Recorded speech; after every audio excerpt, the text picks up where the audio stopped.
All my videos are driven by people emailing, calling, texting, and rather than me trying to type an email or text, I make the videos. In the past week, I've had 2 different people want to know how they can make their 190 SL run. It just stopped running, or it's been sitting. In fact, one person asked me to come over and get his car running for him real quick, and I said, okay, when's the last time you drove it? And he says, oh, it's been over a year. And I tell him that is not a quick come over and get it running situation. That is an involved, extensive activity. So let's start. I'm going to go through the whole system and give you actual handy hints on what to do, and it's going to be free-flowing cinema verite, and I'm going to do my best to help you out. And these are steps as you go along that you may not need, or you may need, and you just jump in and start the steps wherever you need them. So we're going to start at the gas tank, obviously. A 190 SL that had not run for a while, and so we tried to get it running, and we kept getting what looked like sand in the carburetor float bowls. Well, I know the sand does not get in the gas tank. The sand is actually very minute, fine particles of rust, although it looks like sand. So we looked in the gas tank, and what you're going to do is you're going to pull your fuel tank sending unit. You look inside your gas tank with a flashlight, and if you look inside this one, it looks like it's got measles, all kinds of red spots of rust inside. And this is a relatively new tank.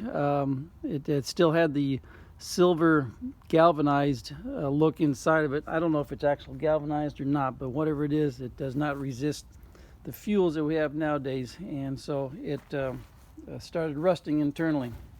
So the only solution that is available to me is a new gas tank. So we now have a new gas tank inside the car.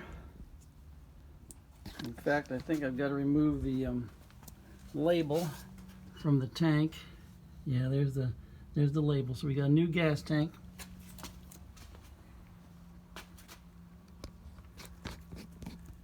And since I cannot trust the whatever lining is inside the gas tank, I have opted to line the inside of the gas tank with the POR 15 fuel tank sealer. This stuff so far has been bulletproof and has done a great job. And especially with the new tank, it's much easier to do a new tank. Now then, another part of the problem letting your car sit for so long is it ruins the fuel tank sending unit. And I've done another video about this, but what you can do is get your and I'll try to link to that video in the listing. But what you can do is get your VOM out. You can put on your ohm scale, attach your electrodes, and slide it up and down, and check your ohms resistance. And if it jumps around, or if it doesn't work, or it doesn't give you good readings, then you know it's time to replace your fuel tank sending unit. That's a consequence of letting the fuel sit in there and ruin the contacts inside here. And these things are not serviceable, as you can see. Anyway, so we've got, let's say we've got new tank, we've got good sending unit, and everything's installed, we're ready to rock and roll. So you put fuel in the gas tank, and one of the easiest ways to get fuel up there is I simply will put a rag around the filler neck, put some compressed air in, and I will push the fuel up towards the front of the engine. That's quick and easy to do, and you'll do that with the fuel sending. Let's see, with the fuel. I guess I'm going to have to switch to handheld. And what you're going to do is do that with your fuel lines disconnected from your fuel filter selector valve. Now, as I say, not everybody has to do this. So if you got fuel and it's not bad and nothing wrong with the tank, then you're going to start the process of trying to figure out why you don't have fuel to your carburetors or why your car's not starting. You're going to start it at this point. And so what you're going to do is disconnect these lines right here. Yeah, easier said than done. So you're going to disconnect the two lines going into the fuel filter and fuel selector valve. And I say selector because when you pull back on the lever, that gives you a reserve fuel supply. That's why you have two fuel lines going into this unit. And then out the other side, got your line going into the fuel pump. As you can see, we've installed an extra inline fuel filter just in case. So now we're going to discuss the fuel filter and fuel selector valve. What happens to these things when they sit and dry out, when the fuel sits and dries out, or when the car sits and you don't have any fuel in there and things dry out. So I'll try to link to the video that I did on that as well, but here's a quick version of it. Here we have the two different styles of fuel filter assembly, and I say two different styles. These are both the same. This just shows this one apart. Okay, now you notice we have two different sizes right here. This is the early version, and you see you got male threads right here. The later version got female threads. And what happens is there's a cork down inside here, and the slide valve sits on top of it under compression, and that slide valve selects between these two holes right here and for reserve and your main fuel supply. And when the cork has fuel in there, it swells up and it seals, and it does a great job. When it dries out, it shrinks, and what you'll get is air loss around the perimeter of the slide valve, and you'll actually get air drawing in there. You basically lose prime on your pump. You're trying to pump air and it doesn't work. So the solution is to take this apart and take it apart and replace the cork. And like I said, I'll try to remember to link to that video showing how to do that. Now then, very importantly, when you reinstall this thing, of course, you know, to me it's just ridiculous. You've got aluminum, and you're going to try to thread steel either on the outside or on the inside of the threads right here. And this is a place that people really screw up royally. They make the mistake of installing this first and then trying to force the lines into the filter and get them started. And that doesn't work because the lines are usually bent incorrectly, and they don't want to go in there, and people end up cross-threading these things. It happens all the time. So my suggestion is you install the hardest line to get to first. Just have this thing loose. Make sure your swivel fitting on your line is swiveling, and make sure it screws in by hand. Everything by hand until it gets snug, until it draws up all the way inside there. Then you go to this one, and again, screw it in by hand until it snugs down till you get almost all the threads sticking in there. Then you can mount it to the body through the single hole down here, because you can wiggle it around while these are still loose, get it mounted, and then do your final tightening when this is mounted. Same thing with this guy right here. This is even, and again, these are 14 by 1.5 threads, and we've had to clean these threads up because they got boogered up over the years. You can see how they got they're cleaned up. So now we've got fuel, and again, you pressurize your fuel tank, and you got fuel coming to this point here, and you should have no fuel coming out of here. Remember, the system is not under pressure until it gets past the fuel pump. So you won't know that you've got an air leak at any point because nothing's going to dribble out. The system's not under pressure. There's no reason for the fuel to dribble out, but what happens is you get an air leak drawing air in there, and you can't pump. The fuel pump will not pump air. So we got fuel to this point. We are now going to discuss the fuel pump, and this is where most people's these are the two places where most people's issues occur. And what happens is the fuel pump sticks internally, and this is a new fuel pump, but I'm also going to demonstrate on the old fuel pump on the blue car. But you listen to this thing. When it's working, it makes a squeaky noise.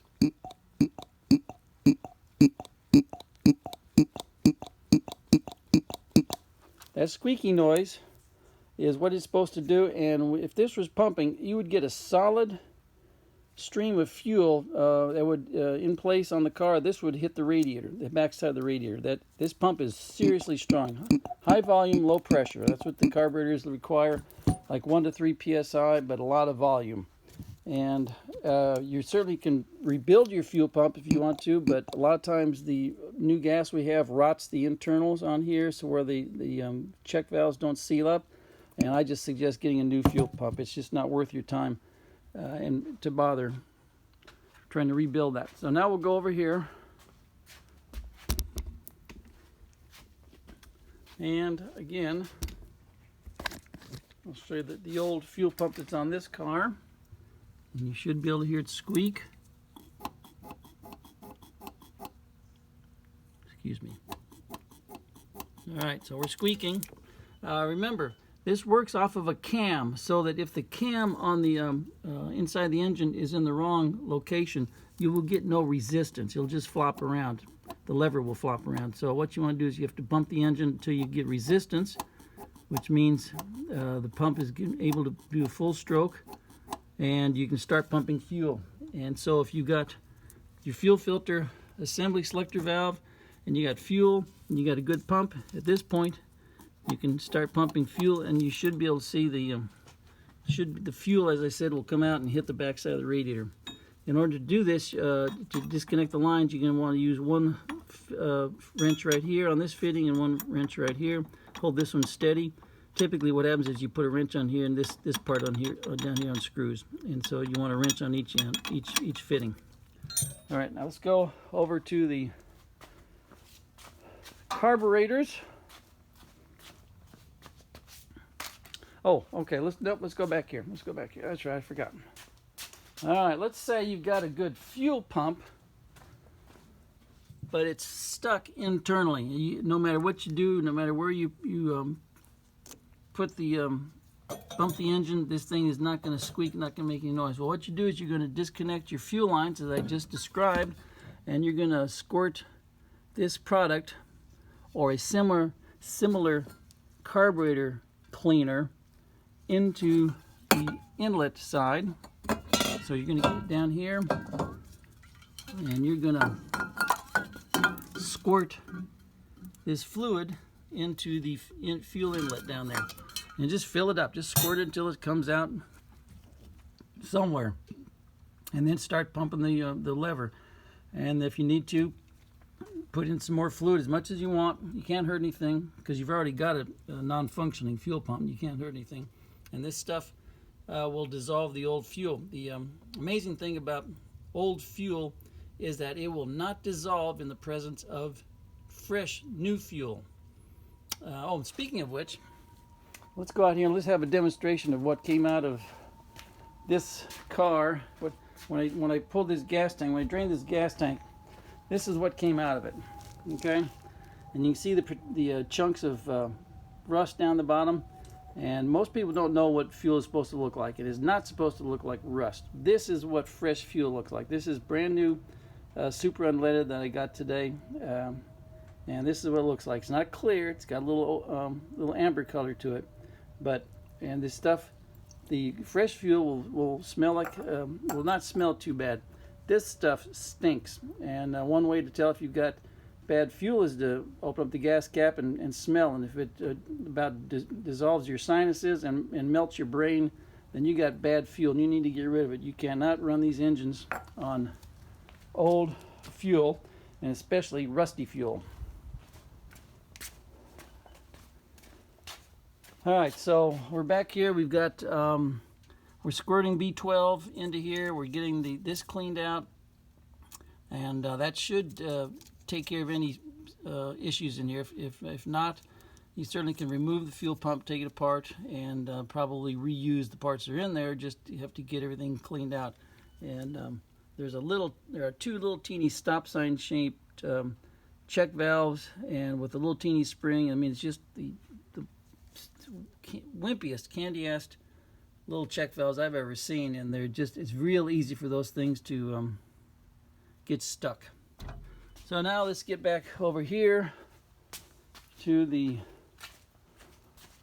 Oh yeah, by the way, those 113s, the 230, 250, 280 SL vehicles, these things you can let sit for quite a while, 6 months, 8 months, maybe almost a year, and they'll crank up without too much trouble. Sometimes their electric fuel pump will hang up, but that's easy to access and fix. But 190 SLs do not like to sit. That's one of the worst things you can do.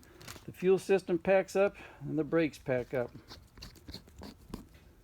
These cars do not like to sit. All right, let's see here if I can zoom in. All right, so now we're going to discuss the carburetors. I've got my a glass jar right here so that when I start pumping fuel into the carburetors, I can catch it and I can check for purging this line right here. So we'll get this out of the way for the time being. Now then, you're going to want to remove the float bolt covers. Yeah. I guess I have to go handheld so you can see what's going on. You're going to want to remove the float bolt covers. And this is an example of one here right now. And you can see the line where the fuel has been sitting and oxidizing. Up here, you see the distinct line? Well, we don't want that. That tells you it's been sitting for a long time. So what you're going to do is remove the float bolt covers. And this car is missing its vent line. So I'm going to go over here and show you what this should look like. All right, so here's Solex's, and here's the vent line that comes all the way here, comes across thermostat housing, comes down here, and then it also has a short tube here, and then you got another tube going down into a little pocket on the radiator support. This is a vent. It is not an overflow. You will never see fuel coming out of here overflowing if you got an issue. The reason for that is because all that fuel is going to be dumping into the engine. It will never get up high enough to overflow out here. These are your air jets up here, and this is a vent. What you can have happen is mud daubers or insects get inside the tube and stop it up. And especially with the fellow that doesn't have the line on his car, you can see the mud daubers could get in here. So you got to make sure this tube is clear of any kind of insect nest or anything. So we're back here at the carburetors, and what you're going to do is, well, let me get a flashlight. You can see down there.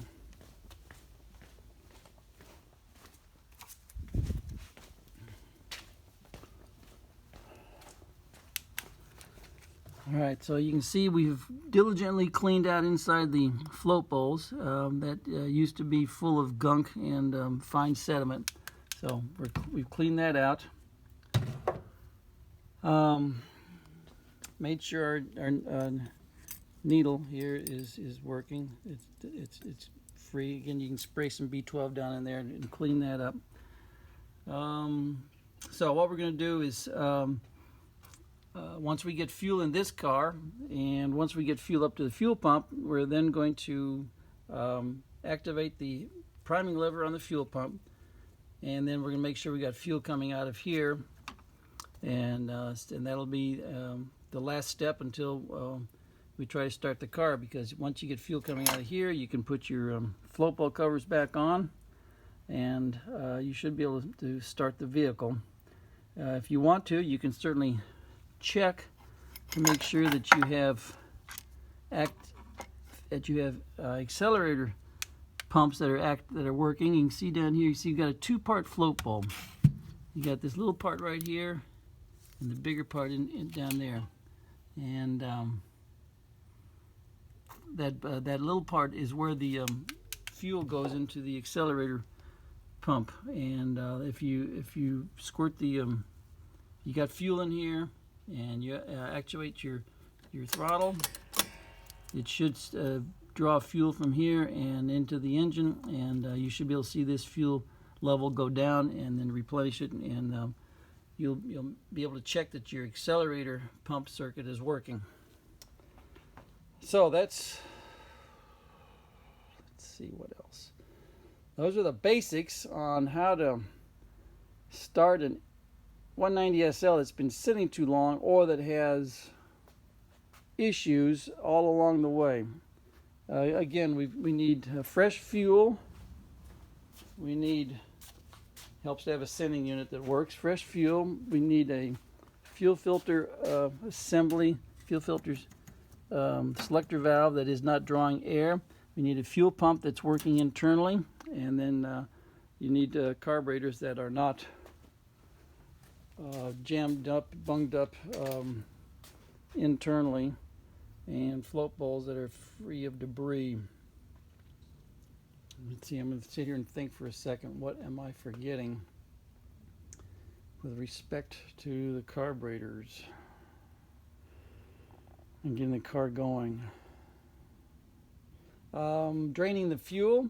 If you do have sour gas, you're going to want to drain the fuel outside of your garage and probably as far away from your home as you can, or your office or your shop, because that sour fuel really stinks, and it's going to wear the worst clothes that you can find, because that stuff is really nasty and really stinky. And then be sure to dispose of it in an ecologically correct way. We don't want you dumping it in and killing little baby whales someplace.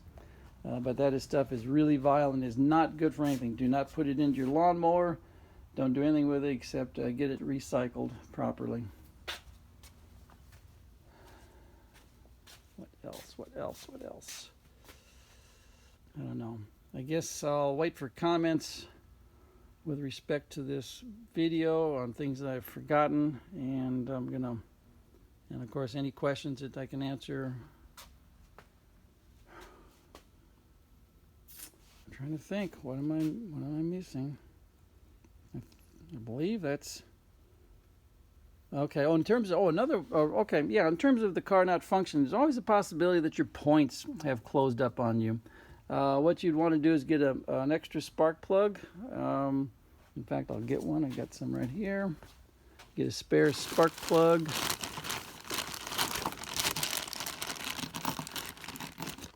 And you're going to take this spark plug. You're going to pull a wire off of the vehicle. You're going to put your spark plug in here. And let me put this on the tripod. Yeah, this is another. If you don't have electricity going to your engine, then you're not going to have any activity. So you need three things you need. You need air, you need fuel, and you need spark. That's going to make this thing work. Generally, you don't have to worry about the air portion of the equation. It's always fuel and spark. So what you're going to do is you're going to take the spark plug, put it in there. You're going to put it on a ground. Put this on a ground, and then you're going to crank the engine, and you should see a bright blue spark right here, and that'll indicate that you got ignition. Everything should work. Now, these spark plugs, you can always pull them out and clean them up. If the spark plugs are oily and greasy and black and grimy, use the B12 and a wire brush, toothbrush. Scrub them off and clean them up. You can reuse the spark plugs, but if they're carboned over, they're not going to work. And then you would check to make sure your points have not closed up on you and they have the proper gap, and that's pretty straightforward on those.